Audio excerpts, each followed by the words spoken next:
Cameron and I stand on the precipice of destiny. Precipice of destiny. I'm a little nervous, not gonna lie. I do hear an aircraft. Yes, that's true. There's a kite stuck in the tree over there, so hopefully the rocket doesn't have the same fate. Oh yeah. Yeah, let's try to avoid that fate. Yeah. Let's wait for a lull here.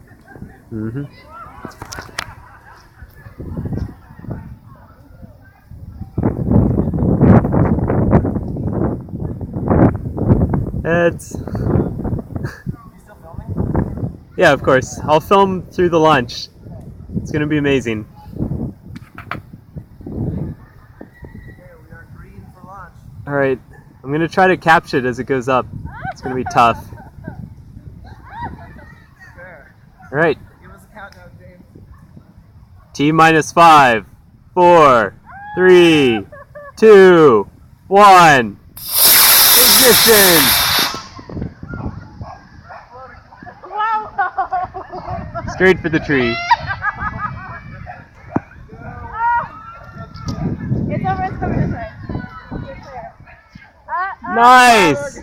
Quad, quad, quad, quad! Yeah! Yes!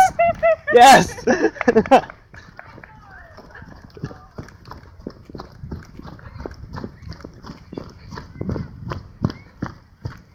Oh man. Ill fate averted. Yeah, nice. Here you go, Cameron. Yep, parachuted down to safety. Ooh, it smells like gunpowder. It smells amazing. Yeah, it does. So what's the rocket's name? This is the Maxi Alpha 3. Yeah, and would you say that's a successful launch? Very successful launch. All right. Yes, in fact, one that we probably could repeat if we're feeling lucky. Okay, I like that idea. Okay. All right. Yeah. Maybe with a slightly more powerful engine. So stay tuned for E-Class engines.